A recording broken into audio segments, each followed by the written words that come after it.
नमस्कार दोस्तों, किसानों के लिए एक बहुत ही बड़ा खुशखबरी यानी एक बहुत ही बड़ा अपडेट मैं लेकर आया हूं। दोस्तों पीएम किसान सम्मान निधि स्कीम के आने लगी छठी किस्तें।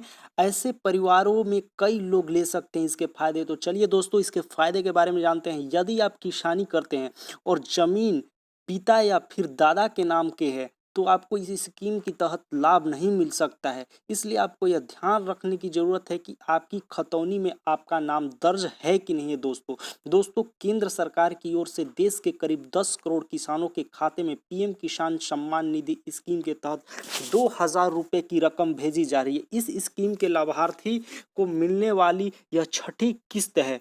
इस बार सबसे ज्यादा किसानों के खाते में पीएम किसान सम्मान निधि की रकम जाने वाली है। केंद्र सरकार ने इस स्कीम में 14 करोड़ किसानों को जोड़ने का लक्ष्य तय किया है। ऐसे में यदि आप भी इस स्कीम से जुड़ना चाहते हैं तो इसके लिए आवेदन कर सकते हैं। हालांकि यहाँ आपको कुछ नियमों का भी ध्यान रखना जरूरी है। यदि आप किसानी करते हैं और जमीन पिता या फिर दादा के नाम है तो आपको इस स्कीम के तहत लाभ नहीं मिल सकता है। इसलिए आपको यह ध्यान रखने की जरूरत है कि आप खतौनी में अपना नाम दर्ज कराएं। अगर दरअसल पीएम किसान सम्मान निधि स्कीम के तहत केंद्र सरकार की ओर से परिवार की परिभाषा तय की गई है। इसके मुताबिक दोस्तों मैं आपको बता दूं कि दोस्तों पति पत्नी और उनके नाबालिग बच्चों को परिवार माना जाएगा। ऐसे में यदि आपका विवाह हो गया है तो फिर आप इस स्कीम के लिए अलग से आवेदन कर सकते हैं। इसके लिए जमीन के दस्तावेजों में आपको अपना नाम जुड़वाना होगा। यदि ऐसा होता है तो आप अपने माता पिता से अलग भी इस स्कीम का लाभ उठा सकते हैं। यदि किसी एक जमीन की कई हिस्सेदार हैं और सभी अलग अलग परिवार हैं तो सभी को इस स्कीम के तहत लाभ मिलेगा। यदि आपके पिता या दादा का निधन हो गया है और जमीन के नाम अब तक ट्रांसफर नहीं हुए हैं तो इस स्कीम का लाभ आप नहीं ले सकते हैं।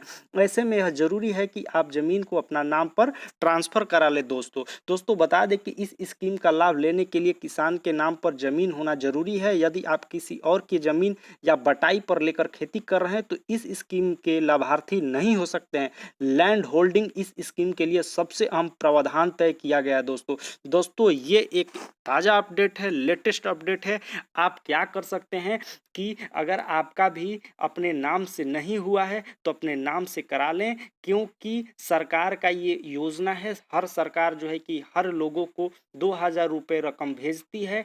अगर आप भी इसको फ्री में गवा दीजिएगा तो फिर आपको कुछ मिलने वाला नहीं है। और इसमें लागत खर्च दोस्तों हमको कुछ नहीं होता, कुछ थोड़ा बहुत हमको दस्तावेज जो है सरकार को देनी होती है और उसके बाद फिर इसका रकम हमें मिलना शुरू हो जाता है। लेकिन दोस्तों मैं जो आपको बात बताया कि अगर आप किसानी करते हैं और ज़मीन पिता या फिर आपके दादा के नाम से है तो इस तरह आप इसका लाभ नहीं ले सकते हैं।